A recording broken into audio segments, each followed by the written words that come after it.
함께 말씀 나누겠습니다. 우리가 알고 있는 참 오래된 이야기 중에 미운 오리 새끼라는 이야기가 있습니다. 어느 한 오리 둥지에서 태어난 백조의 이야기입니다. 오늘은 이 미운 오리, 이 백조의 조금 감정을 이입하면서 설교를 조금 시작해 보도록 하겠습니다. 어느 날 미운 오리 새끼가 알을 깨고 나왔습니다. 내가 내 얼굴을 확인하기도 전에 어미 오리가 이렇게 말합니다. 너 왜 이렇게 크고 못생겼니? 라고 이야기를 합니다. 그리고 그 옆에 있던 오리도 너는 우리랑 좀 다르게 생긴 것 같은데, 말만 하면 괜찮은데 와서 이렇게 깨물고 가기까지 합니다. 참다 못한 이 미운 오리는 이 농장을 탈출합니다. 밖으로 나가면 좀 나아졌을까요? 밖으로 나갔더니 누구를 만나게 되냐면 닭과 고양이를 만나게 됩니다. 고양이는 이제 몸을 이렇게 구부정하게 하면서 그르릉거리면서 너 이거 할 수 있니? 라고 이야기하고, 닭은 오리에게 가서 너 알은 낳을 수 있어? 라고 이렇게 이야기를 합니다. 미운 오리는 마음이 꺾입니다. 왜냐하면 둘 다 자기가 할 수 없는 일이었기 때문입니다. 그러다 보니까 이 미운 오리는 자꾸 점점 그렇게 생각을 하는 거예요. 아니, 나는 저기 우리 농장을 떠나왔던 그 오리처럼 작고 예쁘지도 못하고, 또 내가 바깥에서 만난 이 고양이처럼 이렇게 그르렁거리면서 이렇게 위험 있게 이야기하지도 못하고, 또 닭처럼 알을 막 이렇게 순풍순풍 낳을 수 있는 것도 아니다 보니까 나는 정말 이 세상 가운데에 가치 있는 존재일까? 의미가 있는 존재일까? 나는 의미가 없는 것 같아. 나는 할 수 있는 게 아무것도 없어. 왜냐면 닭, 오리 저거 다 하는 거 하나도 못 하거든요. 그래서 마음이 점점 부정적인 마음으로 빠져들기 시작했다라는 것입니다. 근데 사실 이제 우리가 생각해 보면 이게 이 미운 오리의 문제는 아니었습니다. 미운 오리가 능력이 없었던 것도 아니고, 그렇다고 그냥 마냥 못생긴 것도 아닙니다. 무엇이 문제였냐면 이 미운 오리가 자신을 오리다라고 생각한 이 지점이 문제인 것이죠. 자기를 이제 오리라고 생각한 나머지 자기는 이제 훨훨 하늘을 날 수 있는 존재임에도 불구하고 오리 옆에서 오리의 걸음을 따라하고, 또 되지도 않는 고양이를 따라 하겠다고 그르렁거려 보기도 하고, 그리고 또 나는 알을 낳을 수 있을까? 그런 고민들을 계속해서 하다 보니까, 그러니까 애초에 내가 아닌 것들로 나를 규정하려고 하다 보니까 마음이 나는 아무것도 할 수 없는 존재라고 스스로를 생각했다라는 것이죠. 그러던 어느 날 이 미운 오리가 이제 호수에 비친 자기 얼굴을 보는 사건이 이제 발생합니다. 그리고 옆에 있던 백조 무리와도 만나게 됩니다. 옳다구나, 여기서 반전이 시작됩니다. 내가 누군지를 알았기 때문입니다. 나는 백조였다 라는 어떤 나에 대한 올바른 인식이 그 가운데에서 생겨나게 되었다라는 것이죠. 그래서 이제 백조는 더 이상 오리를 쫓아가지 않아도 되고, 또 고양이를 쫓아가지 않아도 되고, 닭을 따라할 필요가 없게 된 것입니다. 왜냐?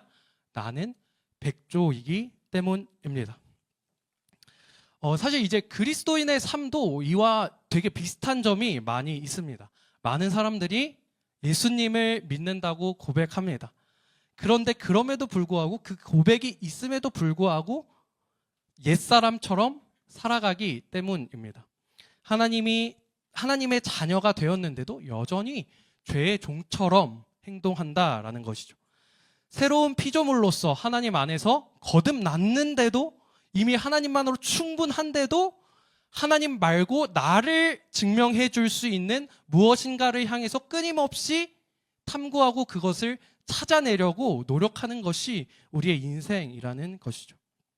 왜냐하면 세상이 끊임없이 오리다움을 요청하기 때문입니다. 너 이렇게 뒤뚱뒤뚱 잘 걸어야지. 그리고 이렇게 조그만 게 이쁜 거야 라고 끊임없이 세상이 백조인 우리에게 오리다움을 요구하기 때문에 그러면 내가 백조임에도 불구하고 나는 오리를 따라가야 되나? 라는 이 혼란이 우리에게 생기게 된다라는 것이죠. 이것도 잘해야 되고 저것도 잘해야 되고 또 이게 멋진 거고 저게 멋진 거고 라는 어떤 그 세상의 기준들을 끊임없이 우리에게 제시합니다. 그래야지 너는 의미가 있는 존재고 너는 사랑받을 가치가 이것을 충족했을 때에만 있어 라고 우리에게 은연중에라도 이야기하기 때문입니다. 그런데 이제 성경은 이에 대해서 좀 다르게 이야기합니다. 오늘 우리가 함께 읽은 에베소서에서 바울은 이렇게 이야기하는데요. 22절부터 24절을 우리가 교독하도록 하겠습니다. 제가 먼저 읽고 여러분 23절 읽고 24절은 한 목소리로 같이 읽도록 하겠습니다. 너희는 유혹의 욕심을 따라 썩어져 가는 구습을 따르는 옛 사람을 벗어버리고 오직 너희의 심령이 새롭게 되어 하나님을 따라 의와 진리의 거룩함으로 지으심을 받은 새 사람을 입으라. 하는 옛 사람을 버리고 새 사람을 입으라 라고 되어 있습니다. 이 말은 너희 새 사람이 되기 위해서 이러한 거 해야 돼 이런 관점이 아니다라는 것을 기억해야 합니다. 성경은 이미 하나님으로 말미암아 의와 진리의 거룩함으로 새 사람이 되었고 그것을 입으라라고 우리에게 이야기하고 있습니다. 이미 모든 조건은 충족되어졌고 그에 합당한 그 복음으로 충분한 그 인생에 합당한 삶의 태도로 살아가라라는 것이 오늘 성경이 우리에게 주는 권면이다라는 것이죠. 백조에서 오리가 되기 위해서 미운 오리에서 벗어나기 위해서 끊임없이 노력하는 것이 아니라 이미 너 아름다운 백조니까 백조답게 살면 돼를 이야기하는 것이라는 것이죠. 그런 의미에서 복음에 합당한 삶, 이 합당한 삶으로서의 출발점은 이 복음이라는 토대가 분명히 우리 가운데에 서 있어야 된다라는 것이죠. 우리가 무엇을 잘해서 복음을 얻어내는 것이 아니라 이미 복음이 우리에게 주어졌고 그것에 합당한 삶이 하나님께서 요청하시는 우리에게 순종이라는 영역이다라는 것이죠. 그런 의미에서 오늘 저희가 새 사람을 입은 그리스도인의 언어에 대해서 살펴볼 텐데 이 언어로 나아가는 이 토대가 무엇인가 하니 하나님께서 우리에게 변화를 주신 그 복음, 새 사람이라는 정체성 위에서 이 새로운 사람의 언어 생활은 어떠해야 하는지를 함께 세 가지로 나눠서 좀 살펴보려고 합니다. 네, 첫 번째 새 사람을 입은 언어 1번은 무엇이냐면 참된 것을 말하기, 또 감사의 말입니다. 25절을 여러분이 한 목소리로 읽어보도록 하겠습니다. 시작. 그런즉 거짓을 버리고 각각 그 이웃과 더불어 참된 것을 말하라. 이는 우리가 서로가 대됨이라. 아멘. 거짓을 버리고 참된 것을 말하라 라고 이야기하고 있습니다. 이렇게 딱 봤을 때는 이거 거짓말하지 말라는 이야기인가? 라고 생각할 수도 있지만 물론 그것도 포함하지만 성경에서 이야기하고 있는 거짓은 단순히 우리에게 주어진 어떤 사실에 대한 사실과 다른 이야기를 하는 것에만 국한되지는 않습니다. 왜곡된 시선 그리고 왜곡된 시선에서 비롯된 말 또한 거짓의 범주로 포함하고 있다는 사실을 기억해야 합니다. 왜곡이 무엇입니까? 왜곡은 하나님께서 이미 주신 것을 있는 그대로 받아들이지 못하는 것을 이제 왜곡이라고 합니다. 이 하나님께서 우리에게 이미 허락하신 것을 있는 그대로 받아들이지 못하는 것, 요게 이제 왜곡이다. 이 왜곡된 시선이 왜곡되면 필연적으로 말도 왜곡되게 되고 판단도 왜곡되게 됩니다. 광야의 이스라엘 백성들을 한번 떠올려 보면 좀 이해하기가 조금 더 쉬울 것 같습니다. 이스라엘 백성들 이제 출애굽기를 살펴보면 늘 불만과 불평이 많이 있었다라는 사실을 어렵지 않게 발견할 수 있습니다. 그 중에 대표적인 것, 나는 배가 고프다. 나는 목이 마르다. 하나님, 나를 구원하셨다고 하면서 왜 나를 이렇게 고생시키시지? 나 왜 이 광야 내가 왜 걸어야 하는 거지? 나 애굽에 있을 때는 그래도 노동이 고되긴 했지만 밥을 굶진 않았는데 이 고생을 내가 왜 사서 해야 되는지를 이제 끊임없이 불평하는 장면이 나옵니다. 근데 이제 생각해 봅시다. 이제 이스라엘 백성들은 그렇게 생각했을 거예요. 하나님께서 나를 구원하셨다고 하는데 이건 구원이 아니라 무슨 저주도 아니고 계속 여기를 그냥 뱅글뱅글 언제까지 돌아야 되지? 라는 생각을 충분히 할 수 있었을 것 같습니다. 근데 우리가 기억해야 되는 것은 뭐냐면 그렇다고 해서 하나님이 우리에게 은혜를 베푸시지 않은 적은 한 번도 없다라는 사실을 기억해야 된다라는 것이죠.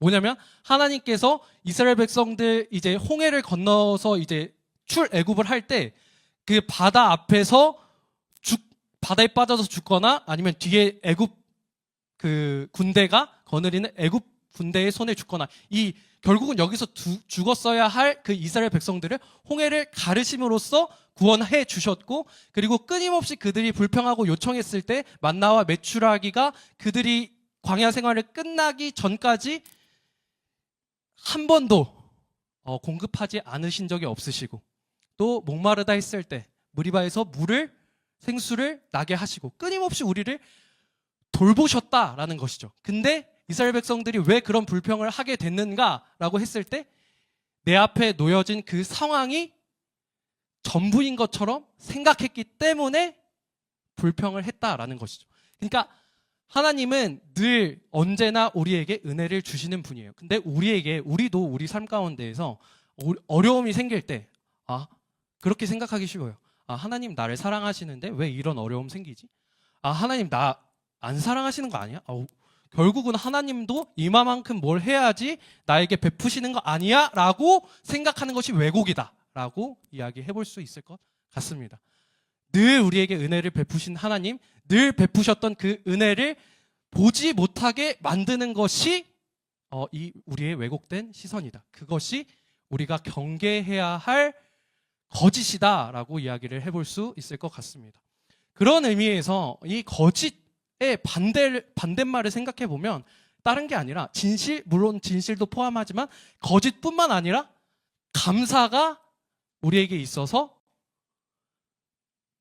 거짓과 반대되는 개념이라고 할 수 있습니다. 왜냐하면 감사는 무엇에서부터 출발하느냐? 하나님께서 우리에게 베푸신 은혜를 깊이 인식하고 그것을 나의 이야기로 받아들이로부터 진정한 감사가 시작되기 때문입니다. 그러니까 하나님께서 일하신 객관적인 객관적인 그 은혜를 받아들이는 것이 감사의 출발이다. 그런 의미에서 거짓과 반대되는 거짓의 대척점에 있는 것은 감사다라고 이야기를 해볼 수 있을 것 같습니다. 그런 의미에서 우리는 이 이스라엘 백성처럼 상황이 어떠함에 의해서 나의 감사 여부가 흔들리는 것이 아니라 우리는 예수 그리스도 안에서 십자가의 은혜로 구원을 받았다는 그 사실만으로 감사할 수 있는 존재가 되었다라는 것이죠. 그렇기 때문에 우리는 상황이 어떠하든지 간에 내가 충분히 원망하고 불평할 수 있는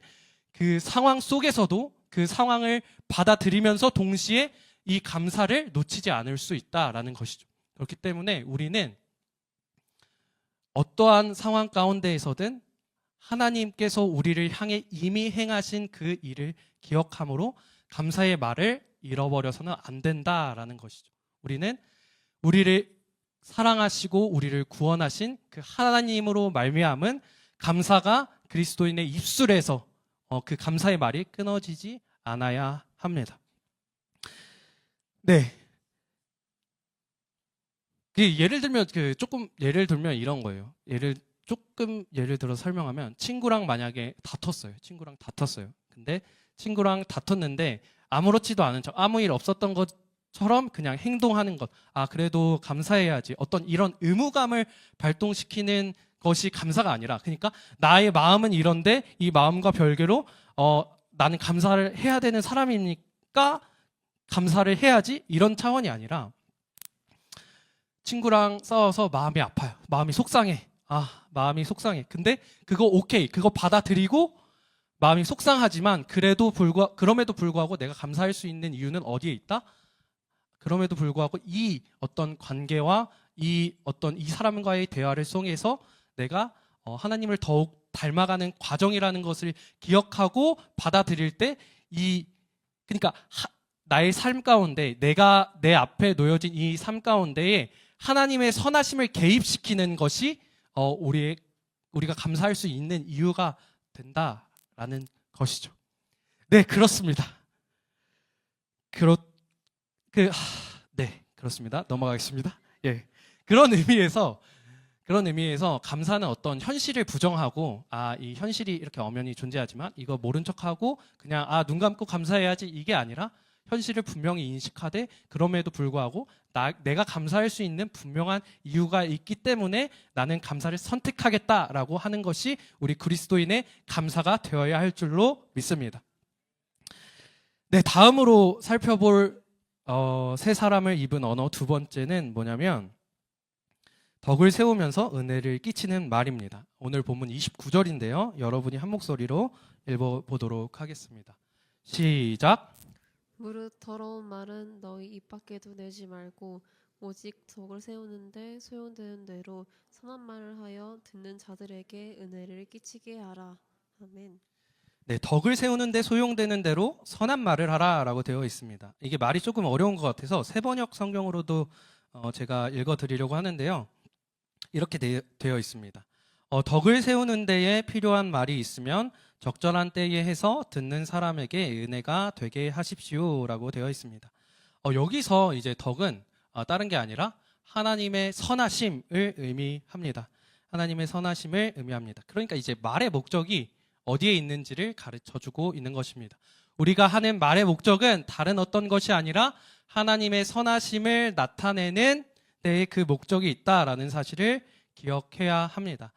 사실 말이라고 하는 게 칭찬은 고래도 춤추게 한다라는 말이 있듯이 영혼을 살리기도 하고 누군가는 누군가의 말 한마디 때문에 평생의 그 상처받은 마음을 떠안고 살아가는 그런 상황을 만들어낼 수 있는 게 바로 이 말입니다. 그렇기 때문에 우리는 이 말의 목적과 그 의미를 중요하게 귀하게 생각해야 한다라는 것이죠. 왜냐하면 이 말을 통해서 누군가 살아날 수도 있고 이 말을 통해서 누군가 죽을 수도 있다라는 것을 기억해야 한다라는 것입니다. 그런 의미에서 목적과 결과를 염두에 두는 것, 말의 영향력을 염두에 두고 이야기하는 것이 굉장히 중요합니다. 이런 맥락에서 성경은 그 말함의 목적을 하나님의 선하심을 드러내는데 두라라고 이야기를 합니다. 그러면 하나님의 선하심을 우리의 언어 속에서 어떻게 드러낼 수 있을까요? 다름 아니라 우리가 살펴봤던 것처럼 바로 격려입니다. 격려. 격려는 이제 단순히 그 칭찬하고 또 이렇게 기분 좋은 말, 상대방이 기분 좋은 말만 해라라는 것은 아닙니다. 이 격려의 핵심은 뭐냐면 우리가 서두에서 살펴봤던 것처럼 상대방 안에 있는 하나님을 바라보면서 이야기할 수 있어야 한다라는 것이죠. 그러니까 상대방 안에 있는 그 하나님을 일깨워 줄 수 있는 너 오리 아니고 백조야. 너 그냥 이 죄의 종 아니고 하나님의 사람이야 라고 이야기하는 게 격려다라는 것이죠. 성경에서는 대표적으로 바나바가 대표적으로 등장합니다. 사도행전 이제 9장을 보면 바울이 여러분 이 에베소서를 쓴 바울이 처음에는 이 그리스도인을 박해하던 그런 사람이었습니다. 그러다가 이제 그리스도인을 박해하러 또 이제 이동하다가 다메섹 도상에서 예수님을 만나게 됩니다. 예수님을 만난 바울은 마음을 돌이켜서 이제 내가 그리스도인을 박해하는 그 일을 내려놓고 나를 사랑하셔서 나를 위해서 죽으신 예수님을 받아들이고 그 예수님을 위해서 살겠다라고 이제 결단하는 마음을 돌이키는 그런 장면이 등장합니다. 근데 사실 이제 생각해 보면 이스라엘 백성들이 아니죠. 그 초대교회 성도들 입장에서 보면 이 바울의 회심이 너무 한편으로는 너무 좋으면서도 또 한편으로는 굉장한 두려움을 야기할 수 있었던 사건입니다. 왜냐하면 어제까지만 해도 그저께까지만 해도 내 친구, 내 가족들, 내 동료들을 박해하던 그 사람이 갑자기 우리 공동체에 오게 된대. 그럼 당연히 이게 그 당시 초대교회 사람들이 마음이 이렇게 강팍해서가 아니라 당연히 그 경계하는 마음이 들 수밖에 없는 그런 상황이었다라는 거죠. 근데 그럼에도 불구하고 바나바는 그 바울을 맞이해 줍니다. 바울을 그리스도인 공동체에 정착할 수 있도록 도와줍니다. 왜 그랬을까요? 바울의 행적으로만 봤을 때는 사실 이 사람 받아주면 안 되는 사람이에요. 바울이 지금까지 너 지금 그리스도인을 몇 명 죽였고 몇 명 감옥에 보냈고 이런 것들을 다 따져봤을 때 바울은 결코 그리스도인 공동체에 들어올 수 없는 사람이었지만 바나바는 그 바울의 행적으로 인해서 바울이 어떤 사람인지를 판단하고 이 공동체에 들어올지 말지를 결정한 것이 아니라 바나바의 기준은 그 안에서 일하시는 하나님을 바라봤다라는 것이죠. 그렇기 때문에 우리의 격려의 말도 마찬가지입니다. 우리의 격려의 말은 어떤 사람이 나와 대화하는 그 상대방이 어떤 행동이나 어떤 지금까지 자라왔던 그것들로 인해서 결정짓고 판단하는 말이 되어서는 안 되고, 이 격려의 말은 뭐냐면 평가하는 말이 아니라 너 안에 있는 하나님이 일하실 것을 믿는 믿음의 고백으로서의 격려가 우리에게 있어야 한다라는 것이죠. 그러니까 어떤 상황을 설명하고 이 사람의 됨됨이를 평가함으로써 너 지금까지 이렇게 해왔으니까 너 그렇게 잘하고 있어. 괜찮아. 잘하고 있어. 이번에 실수해서 잘하고 있어. 이렇게 이야기하는 것이 아니라 그런 것들이 부족해 보일지라도 객관적으로 내가 봤을 때 그렇게 부족하다 평가될지라도 그 안에서 하나님께서 일하실 것이기 때문에 그것을 믿음으로 우리는 믿음의 고백으로서 격려를 해야 한다라는 거죠. 서로의 부족한 모습들이 보일지라도 그것에 매이는 것이 아니라 그 영혼을 통해 일하실 하나님을 기대함으로 우리는 격려의 말을 믿음의 고백으로서 결단해야 한다라는 것입니다. 그렇게 세워가는 게 하나님의 선하심을 우리의 언어를 통해서 드러내는 것입니다. 왜 그러냐? 그 믿음의 고백으로서의 격려에는 나의 어떤 됨됨이, 나의 도덕적 성품, 나의 마음 넓음 이런 것과 무관하게 이루어지기 때문에요. 왜? 내가 이 사람을 격려하기로 결단한 그 이유가 나한테 있지 않고 그 영혼 안에서 일하실 하나님을 기대함으로써 내가 격려하는 것이기 때문에 그것 자체로서, 그 말 자체로서 하나님의 선하심을 드러내는 말이 된다라는 것이죠. 이것을 기억하면서 우리가 서로가 서로를 대할 때에 우리의 어떠한 모습들, 그것 자체로 그냥 평가 내리는 말보다 믿음의 고백으로서 격려를 건넬 수 있는 저희 공동체가 되기를 소망합니다. 네, 마지막으로 이제 세 번째, 새 사람을 입은 사람의 언어는 뭐냐면 용납과 용서의 말입니다. 여러분이 이제 가장 하기 어려운 말을 누가 물어보면 이 용납, 이게 사실 굉장히 쉽지 않은 상위권에 아마 랭크될 것 같아요. 그 질문에 대한 대답으로 용서하는 말이 너무나 어렵습니다. 왜냐하면 사실 이 용서라고 하는 게 우리는 상처를 받으면은 그 상처에 의해서 내가 이만큼 상처받았으니까 이렇게까지는 반응을 해도 괜찮아라는 어떤 이 분노의 정당성이 우리 마음 가운데 생기게 되기 때문입니다. 나한테 무례하게 대했으니까 내가 이렇게 좀 세게 말하는 거 이거 정당방위야 라고 외치고 싶은 마음이 우리 가운데 있다라는 것이죠. 근데 사랑하는 여러분, 그리스도인은 이 분노의 정당성을 끊어낼 수 있어야 합니다. 왜냐하면 분노는 또 다른 분노를 낳기 때문에 그렇습니다. 내가 이 사람한테 상처를 받아서 이렇게 세게 얘기를 했어. 그럼 그 사람은 또 그 세게 말한 그것 때문에 또 마음에 상처가 입어서 이게 그 분노의 굴레가 이렇게 끝나지 않는 거예요. 이 메비우스의 띠처럼 계속해서 이어지는 게 우리의 관계 속에 우리의 연약함이라는 것이죠. 그렇기 때문에 누군가 이 둘 중에서 이 분노의 정당성이라는 핑퐁을 끊어내는 한 사람이 필요하다라는 것이죠. 그게 그리스도인이 되어야 합니다. 저희 오늘 본문 32절을 한번 읽어보도록 하겠는데요. 여러분들이 한 목소리로 읽어보도록 하겠습니다. 시작. 서로 친절하게 하며 불쌍히 여기며 서로 용서하기를 하나님이 그리스도 안에서 너희를 용서하신 같이 하라. 그리스도 안에서 너희를 용서하심 같이 라고 되어 있습니다. 그리스도 안에서 너희를 용서하심 같이. 사랑하는 여러분, 그리스도께서 우리를 어떻게 구원하셨는지를 다시 한번 성경의 기초에서 생각해 보려고 합니다. 요한복음 1장에는 이렇게 나와 있습니다. 참빛이 세상에 오셨지만 그것을 알아보는 사람이 하나도 없었다라고 이야기하고, 또 로마서 5장 8절에 보면 우리가 아직 죄인 되었을 때에 그리스도께서 우리를 위하여 십자가를 지심으로 하나님께서 우리에 대한 자기의 사랑을 확증하셨다라는 말씀이 나옵니다. 하나님의 사랑이, 복음이 우리에게 어떻게 다가왔는지를 다시금 기억할 필요가 있다라는 것이죠. 세상의 용서는 끊임없이 용서를 하면서도 용서에 대해서, 용서받을 자격에 대해서 끊임없이 묻습니다. 너 이만큼 반성했니? 너 이만큼 너의 죄값은 받았니? 너 이거 지금 이만큼 이렇게 잘못했으니까 지금까지는 내가 언제까지는 용서하지 못할 것 같고 그 이후에 다시 뭐 이런 식으로 끊임없이 그 용서의 자격을 부여한다라는 것이죠. 근데 사실 우리가 하나님께 받은 용서는 조건 없는 용서였다는 사실을 기억해야 합니다.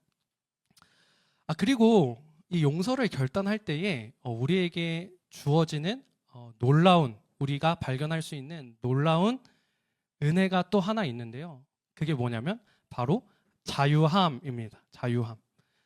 용서를 우리가 생각해 봤을 때 나에게 상처를 준 그 사람을 내가 용서를 베풀어서 그 사람에게 좋은 것이라고 생각을 하지만, 사실 정말 생각해 보면 용서는 내가 그 사람을 용서하기로 마음 먹은 직후로부터 나에게 자유함을 가져다 줍니다. 더 이상 나는 과거에 매여 있지 않겠다. 더 이상 나는 과거의 그 상처에 매여 있지 않겠다라는 선언이 바로 이 용서라는 선언입니다. 그런 의미에서 우리가 용서할 때에 가장 그 유익을 보는 사람은 자기 자신입니다. 왜냐하면 나를 상처 줬던 그 순간, 내가 아팠던 그 순간과 이제 결별하고 나 진짜 자유로운 사람이 되겠다라는 믿음의 선언이자 어떻게 보면 고백이기 때문에 그렇습니다.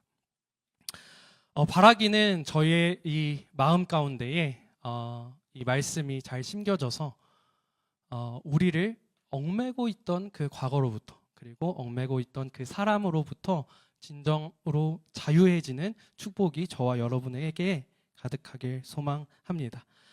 이제 말씀을 맺으려고 하는데요. 오늘 이제 저희는 이제 새로운 사람의 언어 생활에 대해서 함께 살펴봤습니다. 제가 늘 좋아하는 말 중에 하나가 뭐냐면, 근데 머리에서 가슴까지의 거리가 한 세월이고 가슴에서 이게 발까지 이르는데 또 한 세월이다라는 이 말을 참 좋아하는데, 왜 그러냐면 공감이 많이 가서 그래요. 머리로 알고 가슴으로 동의를 해도 그것을 실천해 내기까지는 또 시간이 걸릴지 모릅니다. 근데 그럼에도 불구하고 우리가 이 하나님의 말씀 앞에서 계속해서 이 격려하고 용서하고 또 감사하는 훈련이 의미 있을 수 있는 이유는 뭐냐면, 제가 이제 제자 훈련 할 때 그 훈련생들한테도 한번 이야기를 했었던 것 같은데, 하나님의 말씀 앞에서 하는 순종은 뭐를 필연적으로 낳게 되냐면 경험을 낳게 됩니다. 경험. 그게 긍정적인 경험일 수도 있고 부정적인 경험일 수도 있습니다. 그러나 분명한 것은 하나님 앞에서, 말씀 앞에서 경험을 우리가 쌓게 된다라는 거죠. 예, 긍정적인 경험이면 당연히 너무 좋죠. 웰컴. 나 진짜 하나님 말씀에 순종했더니 하나님께서 이런 축복을 허락하셨어. 너무 감사해. 라고 받아들이면 되시고. 근데 이게 부정적인 경험이야. 나 하나님 말씀에 열심히 순종해서 내가 하고 싶은 거 참고 그래도 말씀 앞에서 순종해 보려고 노력했는데 이게 내가 생각했던 결과와 정반대의 너무나도 다른 결과를 내가 맞이해. 근데 그 경험조차 의미 있을 수 있는 이유는 뭐냐면 담임 목사님이 그런 얘기를 하시거든요. 이렇게 점이 이렇게 점점점이 모여서 하나의 선이 된다라는 말씀을 많이 하시는데 우리가 하는 그 경험 하나하나가 바로 이 선을 만드는 점이기 때문에 그렇습니다. 한 점을 내가 딱 찍었어. 근데 이게 마침표여서 이걸로 끝. 이 결과가 쭉 가. 그러면 너무 억울하고 속상하고 마음이 아플 수 있겠죠. 그러나 이게 그 점으로 끝나는 게 아니라 선으로 이어진다라는 것을 기억했을 때 우리는 이 부정적인 순종에 대한 부정적인 경험일지라도 그것이 우리의 삶 가운데 축적되는 하나의 페이지라는 것을 기억함으로 받아들일 수 있게 된다라는 것이죠. 풍파를 한 번도 경험하지 못하고 이렇게 세워진 건물은 무너지기 너무나도 쉽습니다. 마찬가지로 태풍을 한 번도 경험해보지 못한 나무도 깊이 뿌리 내리기가 어렵습니다. 우리가 하나님 앞에서 이 순종이라는 축적을 계속해서 쌓아 나아갈 때에 어쩌면 그 순간 한순간이라고 지나갔던 그 순간을 통해서 우리의 믿음의 뿌리를 더욱 깊게 하실 예수님을 기대하시길 소망합니다. 그렇게 하실 주님을 믿습니다. 이제 같이 찬양할 텐데요. 사랑한다 말하시네 라는 찬양입니다. 가사가 이렇습니다. 이제 나는 옛사람 아니요 사망에서 건지신 주의 자녀이니 그 한없는 주의 사랑 안에 기쁨으로 걸어가겠네.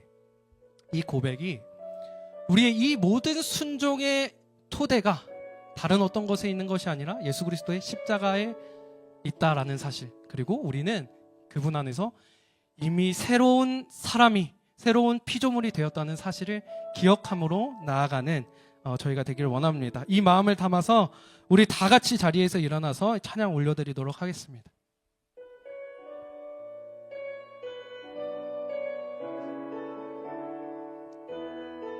아무런 자격도 없는, 아무런 자격도 없는,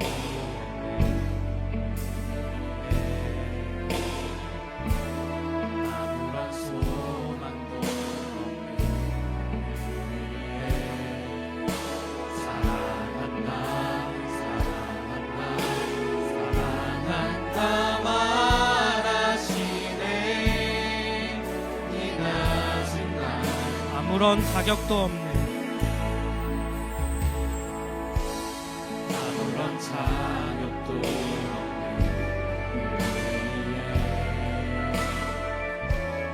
아무런 소망도 없는 나를 위해 사랑한다, 사랑한다, 사랑한다 말하시네. 이 낮은 날 이제 나는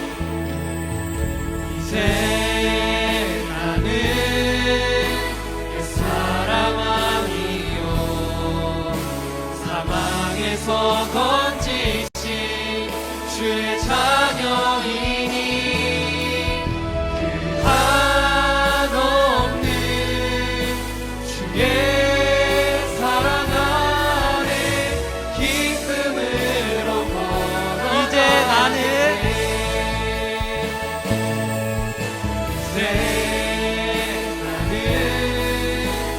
사랑 아니요 사망에서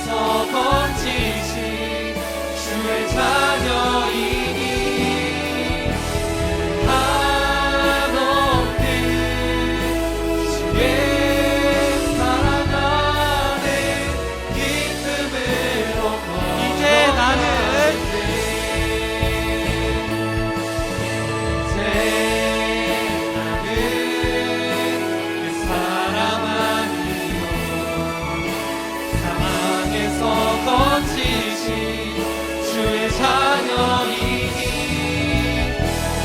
한없는 주의 사랑 안에 기쁨으로 걸어가겠네.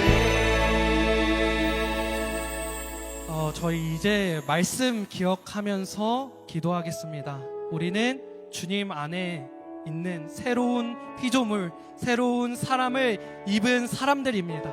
그러나 하나님, 우리 마음 가운데에 여전히 우리가 스스로 생각하기에 미운 오리 새끼처럼 여겨지는 우리의 연약함과 약점들이 있습니다. 나를 하나님의 자녀로 나아가는 데에 있어서 하나님 정말 나아갈 수 없게 만드는 그 장애물과 같은 나의 연약함과 부족함이 있습니다.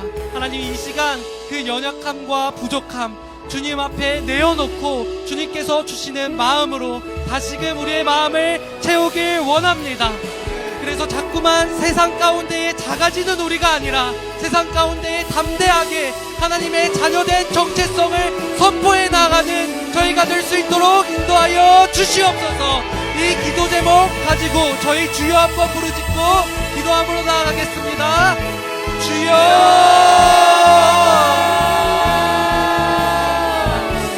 무한하신 주님께서 우리에게 끊임없이 날마다 한순간도 빠지지 않으시고 우리를 돌보시고 인도하심을 믿습니다. 그러나 하나님, 이 세상 가운데 살아가다 보면 하나님, 세상이 너무 커 보여서, 내가 너무나도 작아 보여서 하나님, 우리의 마음, 우리의 믿음이 내가 너무나도 많이 있습니다. 우리 스스로를 미운 오리 새끼처럼 보게 만드는 나의 연약함과 부족함 주님 앞에 모두 내어놓사오고 주님 우리와 함께하여 주시고 우리를 불쌍히 여겨주셔서 하나님, 우리는 주님의 자녀로서 하나님 세상 가운데 살아가며 부족함이 없을 수 있도록 주님 인도하여 주시고 잡아주시옵소서. 주님의 은혜가 너무나도 필요합니다. 주님의 그 사랑이 날마다 우리의 마음 가운데에서 선명히 정하게 소원합니다. 시간이 하나님, 이 세상 가운데에 당당히 하나님의 자녀로서 세워져가는 저희가 되어질 수 있도록 인도하여 주시고 우리가 서로가 하나님 안에서 이렇게 선한 존재, 귀한 존재임을 일깨워주는 오늘들로 우리 공동체를 세워갈 수 있도록 주님의 입술을 주장하여 주시옵소서.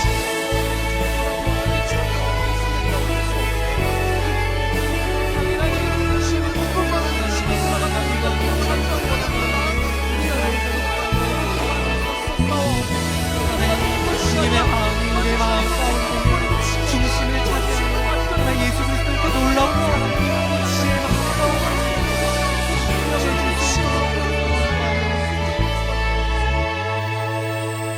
저희 이 시간 한 번 더 기도할 텐데요.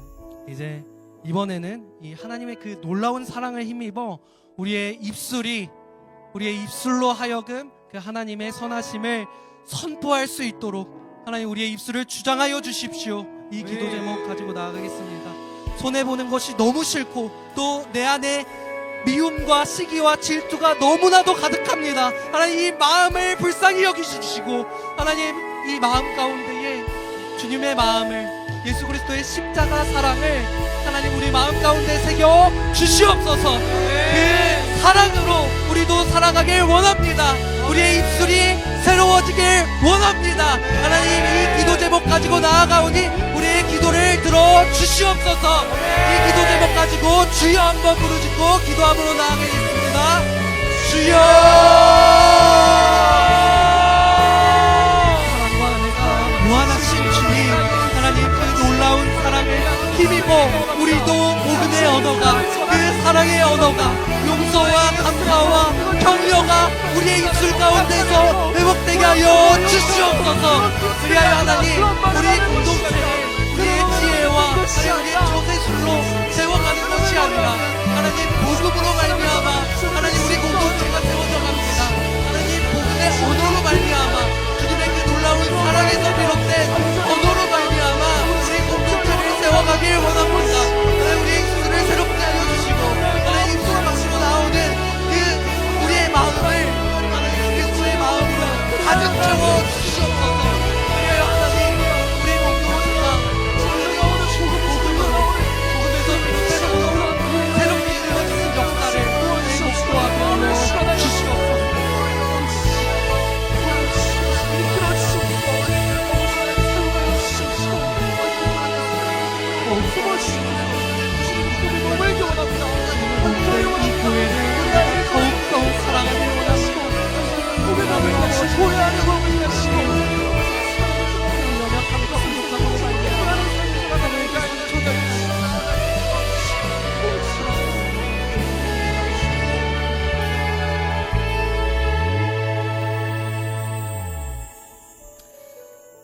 기도하겠습니다. 참 좋으신 주님 감사합니다. 우리의 어떠함보다 앞서서 우리를 먼저 찾아와 주시고 우리를 새 사람으로 새로운 피조물로 여겨주시니 너무나도 감사합니다. 사랑하는 주님, 우리의 이 정체성으로 이 세상 가운데에 주님의 선하심을 선포할 수 있길 원합니다. 하나님, 감사의 말로, 또 격려의 말로, 용서의 말로 하나님께서 우리의 주인 되심을 우리의 삶으로서 증거해내는 저희가 되어질 수 있도록 인도하여 주시옵소서. 그리하여 하나님, 우리 공동체가 다른 어떤 것이 아니라 예수 그리스도의 사랑 안에서, 그 복음 안에서 세워져 가고 있음을 당당하게 고백할 수 있게 되어지는 저희 공동체 되어질 수 있도록 인도하여 주시옵소서. 그렇게 행하시고 이루실 주님을 기대하오며 오늘도 우리와 함께 하시는 예수 그리스도의 이름으로 기도드렸습니다. 아멘.